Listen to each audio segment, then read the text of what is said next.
Someone is lying to you right now. Not necessarily with words. Maybe they haven't said anything false, but they're hiding something, concealing their true intentions, wearing a mask of politeness while calculating how to use you, smiling while planning your downfall.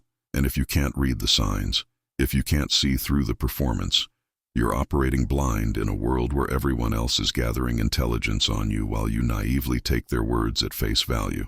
Francis Bacon understood this with brutal clarity.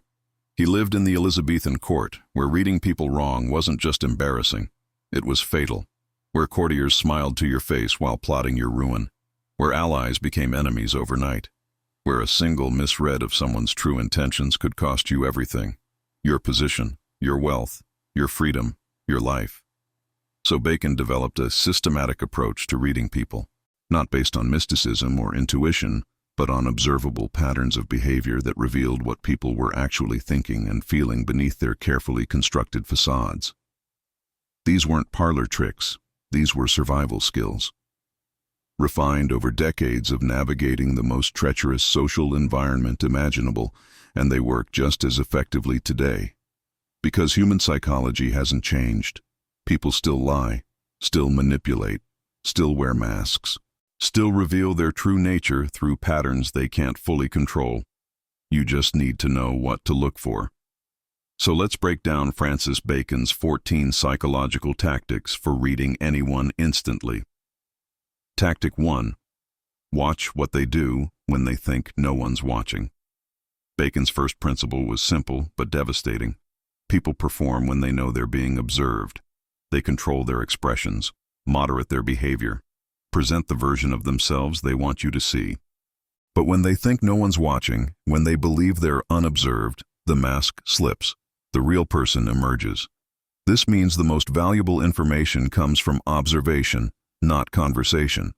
Don't ask people who they are. Watch who they are when they think it doesn't matter. How do they treat service workers when no one important is around? How do they behave in moments between performances? What's their face doing when they're not actively managing it? That's when you see truth. Bacon would position himself to observe people in unguarded moments, before meetings, after conversations, in the margins of social events. He'd watch how they composed themselves, what expressions crossed their faces when they thought they were alone, how their demeanor changed between public and private moments.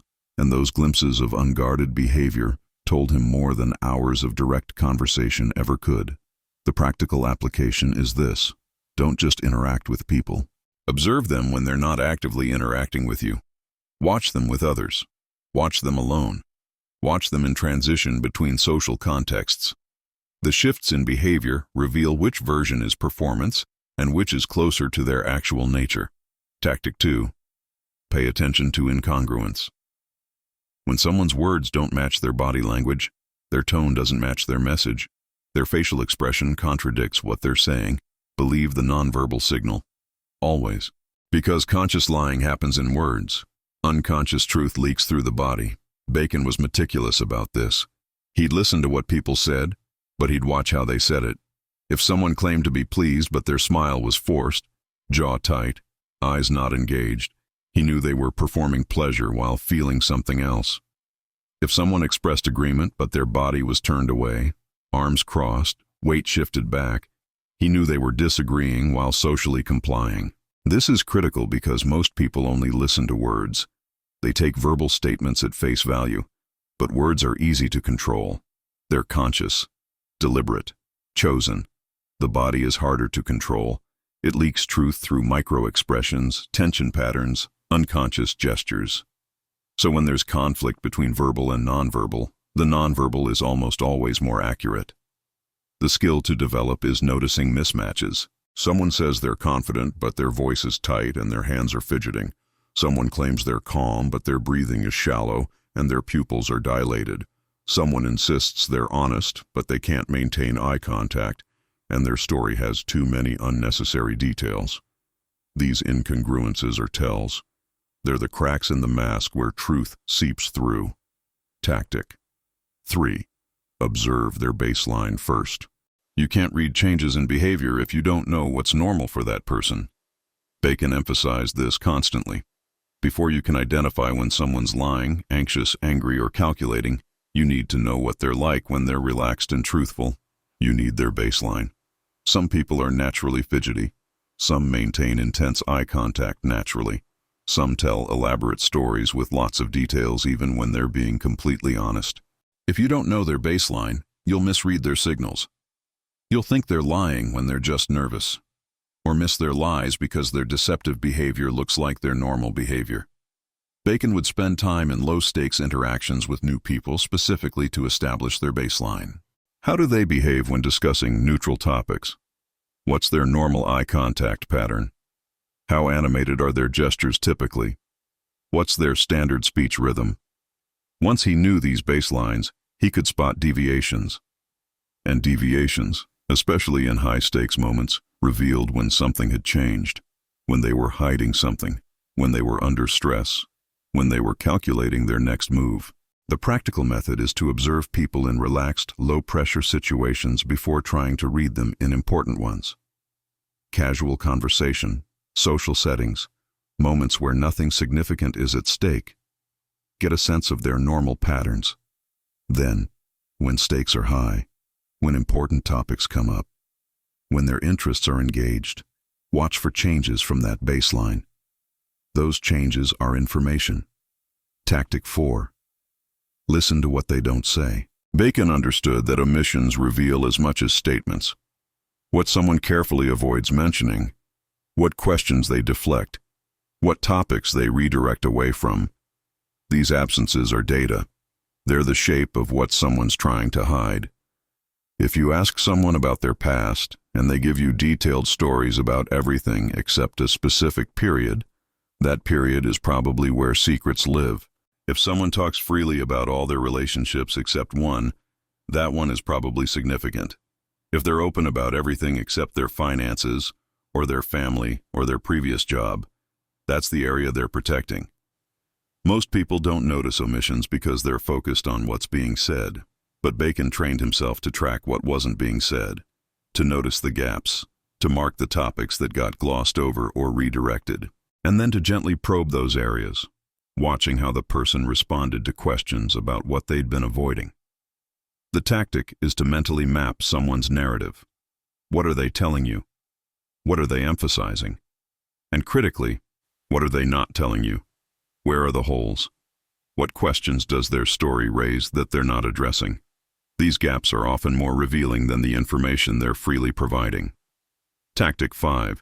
Watch their eyes during stress. Bacon was particularly interested in eye behavior under pressure. Not the pseudoscience of looking left means lying, but actual patterns of visual engagement and avoidance that reveal emotional states.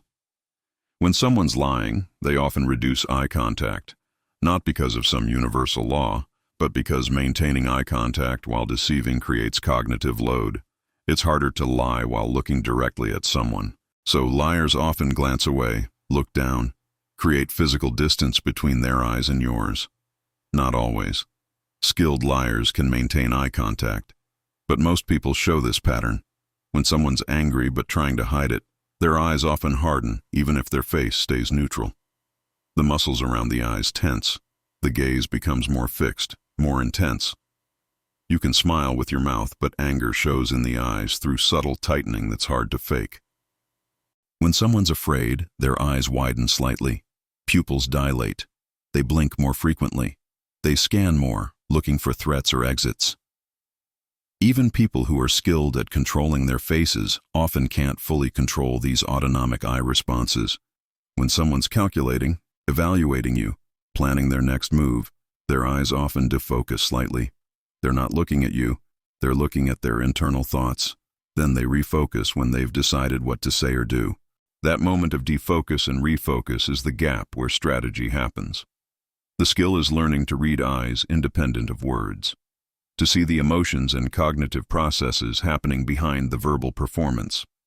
Because eyes, more than any other feature, leak truth. Tactic 6. Identify their hierarchy of values through choices. Bacon knew that people's true values aren't revealed by what they say they value.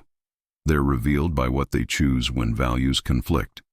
When someone has to choose between money and loyalty, between safety and principle, between comfort and growth, their choice reveals their actual hierarchy of values. This is critical for reading people because everyone claims to value the socially acceptable things: honesty, integrity, loyalty, hard work. But when actually tested, when these values conflict with something they want more, you see what they truly prioritize, and that tells you who they actually are beneath the performance. Bacon would create situations, or observe natural situations, where people had to make choices between competing goods, and he'd watch what they chose. Not what they said they'd choose, what they actually chose when it mattered. Someone who claims to value loyalty but abandons allies when it's convenient doesn't actually value loyalty. They value self-preservation and use loyalty language strategically. Someone who claims to value honesty but lies when truth is costly doesn't value honesty. They value appearance of honesty while maintaining flexibility to deceive when useful.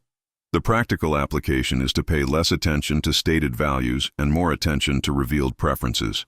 What does this person actually choose when choices get hard? That's their real value system. And once you know someone's real values, you can predict their behavior. You know what they'll sacrifice and what they'll protect, what they'll risk and what they'll run from. Tactic 7. Notice who they're trying to impress. Everyone modifies their behavior based on who's present. But the direction and nature of that modification reveals social hierarchy and actual priorities. Bacon would watch who someone performed for, whose approval they sought, whose presence made them more animated or more careful, because that revealed who actually had power in that person's world. Someone might claim to be independent, but if they change their entire demeanor when a certain person enters the room, that person has power over them. Someone might claim certain relationships don't matter, but if they consistently try to impress specific people while being dismissive of others, you know their actual social priorities. This also reveals insecurity and ambition. If someone's constantly performing for people above them in status but casual with peers, they're climbers. If they're performing for everyone, they're insecure and approval-seeking. If they seem genuinely unbothered by anyone's opinion, they're either extremely secure or so disconnected from social reality that they've given up on impression management. The tactic is to watch behavioral shifts based on audience. Who makes them sit up straighter? Who makes them more articulate or more careful with their words? Who makes them smile more or laugh harder? Those are the people whose opinion actually matters to them, regardless of what they claim. Tactic 8. Analyze their stories for patterns. Bacon was fascinated by the stories people told about themselves, not because the stories were necessarily true, but because the patterns in the stories revealed psychological patterns. How someone narrates their life tells you how they think. Do they always cast themselves as the victim? They probably have an external locus of control. They see themselves as acted upon by circumstances rather than as an active agent. This means they'll likely avoid responsibility and blame external factors when things go wrong. Do they cast themselves as the hero in every story? They have an inflated sense of their own importance and probably distort events to maintain that self-image. This means they're likely to overestimate their abilities and underestimate obstacles. Do they frequently mention how others wronged them? They probably hold grudges and see relationships as transactional. This means they're keeping score and expecting betrayal. Do they tell stories where they're rarely mentioned? They might be genuinely humble, or they might be so uncomfortable with self-focus that they hide behind describing others. This could mean authenticity or deep insecurity, and you'd need other data to distinguish. The pattern analysis extends to how they describe causation. Do they attribute outcomes to effort or luck, to their choices or others' choices, to skill or circumstances? These patterns of attribution reveal their underlying beliefs about how the world works and what they think they can control. Tactic 9. Watch how they handle disagreement. Nothing reveals character like conflict. Bacon made it a point to observe people during disagreements, even small ones, not to participate often, but to watch. Because how someone handles disagreement, especially when they're losing, reveals their emotional maturity, their tactics, and their true nature. Some people become hostile immediately. Raised voices, personal attacks, aggressive body language. This reveals poor emotional regulation and a tendency to escalate when challenged. These people are dangerous in sustained relationships because they can't handle being wrong. Some people withdraw and go silent. This could be healthy self-regulation, or it could be passive-aggressive punishment. You distinguish between them by what happens after the silence. Do they come back for constructive resolution, or do they hold grudges and create distance? Some people get extremely logical and cold, stripping all emotion from the discussion. This often means they're deeply emotional but controlling it through intellectualization. They're not calm, they're suppressing. Some people deflect, joke, minimize. They're uncomfortable with conflict and will avoid serious engagement even when it's necessary. This means they'll probably avoid difficult conversations and let problems fester. Bacon's method was to watch these patterns multiple times, because one instance could be situational, but repeated patterns revealed stable traits. And knowing how someone handles disagreement tells you whether you can trust them in high-stakes situations. Tactic 10. Observe their relationship to truth. Different people have different relationships to truth. Bacon categorized people along a spectrum from rigidly honest to strategically deceptive, and knowing where someone falls on that spectrum was critical for predicting their behavior. Some people are uncomfortable lying even when it would benefit them. They squirm. They qualify. They give more information than necessary because they're trying to be accurate. These people are predictable and generally trustworthy, but sometimes inflexible. Some people lie easily, but only about small things. Social lies, exaggerations, tactical omissions. They're managing impressions, but not in ways that cause real harm. These people are strategic, but not necessarily unethical.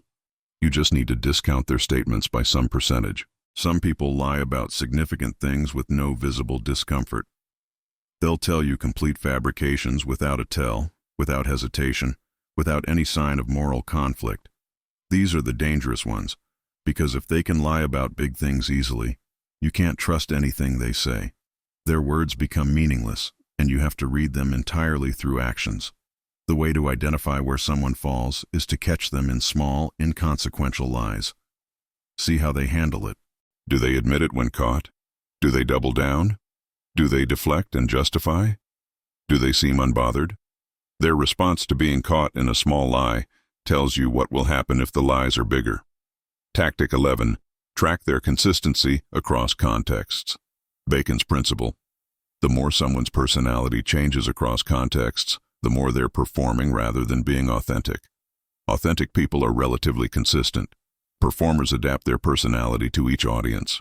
Watch how someone behaves in different social contexts, with superiors versus peers versus subordinates, with family versus friends versus strangers, in professional versus casual settings. If they're dramatically different in each context, they're code switching based on perceived social requirements. This doesn't make them bad, necessarily, but it makes them strategic. And it means you can't trust that the version you see is their real personality. It's the version they've calculated is appropriate for you. Some variation is normal and healthy, but extreme variation suggests someone who's more concerned with social performance than authentic expression. Someone who's always calculating how to appear rather than just being. And that level of calculation means they're likely manipulating your perception of them deliberately. The tactic is to observe them across multiple contexts if possible. Or at minimum, to note whether the person they present to you seems practiced and performed or natural and spontaneous. Performed personalities are working toward an agenda. Natural personalities are just existing, and knowing which you're dealing with determines how much you can trust their presentation. Tactic 12. Notice their emotional contagion patterns. Bacon observed that people's emotions affect those around them, but the direction and intensity of that effect reveals important information. Some people spread calm, some spread anxiety, some spread energy, some drain it. And this emotional impact tells you about their internal state and their effect on systems. If someone consistently makes environments more tense, they're carrying anxiety or hostility, even if they're not expressing it verbally. Their nervous system is in a threatened state and it's contagious. Being around them long-term will affect your own baseline stress. If someone consistently calms situations down, They have emotional regulation skills and a secure attachment style. They're managing their own nervous system effectively, and that creates safety for others. If someone's energy is infectious, drawing people in and elevating mood, they have charisma and social intelligence. They know how to create positive emotional states in others, which is valuable but also potentially manipulative. If someone seems to drain energy from rooms, making people feel tired or deflated after interaction, they're either depressed, narcissistic, or deeply insecure, and using others for emotional regulation. These people are exhausting long-term. The skill is noticing how you and others feel during and after interaction with someone. Not just what was said or done, but what emotional state was created. Because emotional impact is often more important than verbal content in determining whether someone enhances or diminishes your life. Tactic 13. Watch their response to others' success. Nothing reveals character like watching how someone responds when others succeed. Bacon considered this one of the most reliable indicators of a person's security and true nature. Genuinely secure people can celebrate others' success without it threatening them. They offer authentic congratulations. They ask interested questions. They seem energized by others doing well. This reveals a non-zero-sum worldview and emotional security. Insecure people struggle with others' success. They might offer surface congratulations, but you can see the strain. Or they immediately minimize the achievement, or redirect conversation to their own accomplishments, or find subtle ways to criticize or undermine. This reveals that they see success as scarce and others' gains as their loss. Calculating people assess others' success strategically. If it benefits them to align with the successful person, they're enthusiastic. If it doesn't, they're indifferent or subtly negative. Their response depends entirely on self-interest, revealing that relationships are transactional for them.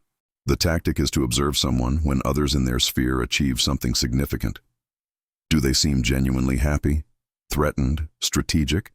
Their response tells you whether they can be a true ally or whether they'll only support you when it serves them. Tactic 14. Read their relationship patterns. Bacon's final principle was to look at someone's history of relationships, not just romantic, but all significant relationships, how they've treated people over time, how relationships ended, what patterns repeat. Because how someone's treated others is how they'll eventually treat you.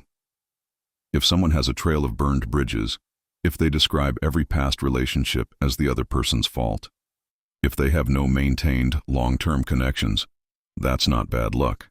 That's a pattern. And patterns repeat. Whatever happened in those relationships will likely happen in a relationship with you. If someone maintains long-term friendships, speaks well of people even after relationships end, takes responsibility for their part in conflicts, that suggests relationship skills and emotional maturity. If someone's relationships are all transactional, based on what each person provides, ending when utility ends, that tells you how they view connections. When you stop being useful, you'll be discarded too. The analysis extends to how they speak about people who aren't present. Do they gossip destructively? Do they betray confidences?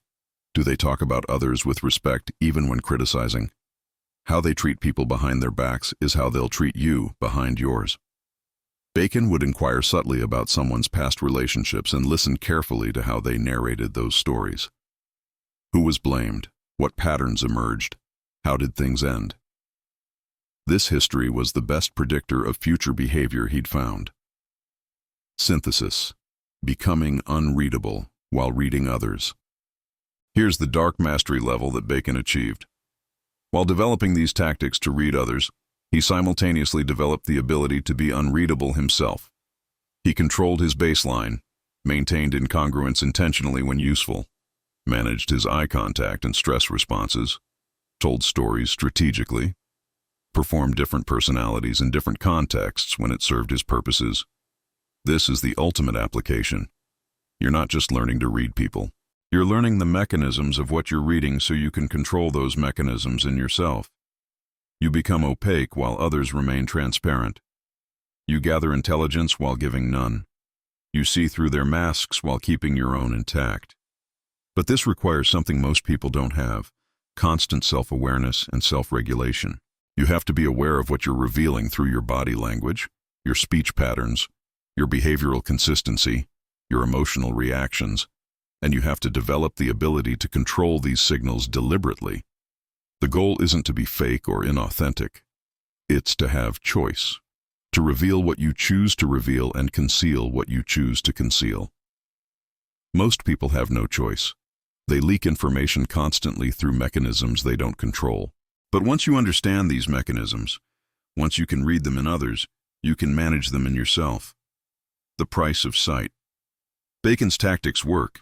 They allow you to read people with uncomfortable accuracy, to see through performances that fool everyone else, to predict behavior before it happens, to identify who's trustworthy and who's dangerous long before others figure it out. But there's a cost. Once you can read people this way, you can't stop. You see the lies, the performances, the calculations, the masks, all the time, in everyone. And this creates distance, because you're not interacting with people's presentations anymore. You're interacting with what you see beneath them, and that's often less appealing than the mask. You become harder to fool, but also harder to connect with, because connection requires some willingness to take people at face value, to accept their performance as if it were reality, to participate in the social game without constantly analyzing it. And once you've trained yourself to read constantly, that naive participation becomes nearly impossible. Bacon experienced this. His analytical approach to people made him respected and successful, but also somewhat isolated. He could navigate any social environment, but he was never fully part of any of them. He was always watching, always analyzing, always reading, and that creates a kind of loneliness that comes with seeing too clearly. So as you develop these skills, understand the trade-off. You gain power through perception, but you lose something too. The ability to be naive, to trust easily, to take people at their word without constant verification. These losses might be worth the gains, especially if you're operating in high-stakes environments where being fooled is costly. But they are losses, and you should go in with your eyes open about what you're trading. Francis Bacon's 14 tactics for reading people aren't magic. They're systematic observation of psychological and behavioral patterns that most people display unconsciously. They work because human beings are far more transparent than they realize. We think we control our presentation, but we leak truth constantly through mechanisms we're not aware of. Learning to read these mechanisms gives you a massive advantage. In relationships, in business, in any domain where understanding people's true intentions and capabilities matters. But use this knowledge carefully, because power over others through superior perception is still power, and power without wisdom and ethics becomes predatory. Read people to protect yourself, to make better decisions about who to trust and who to avoid, to understand social dynamics accurately, but don't use this to exploit or manipulate those who can't read you back, because the world has enough predators. And if you're smart enough to learn these tactics, you're smart enough to use them responsibly. Or not. That choice, like everything else, reveals your character, and someone who's learned to read people the way Bacon did will be reading you too.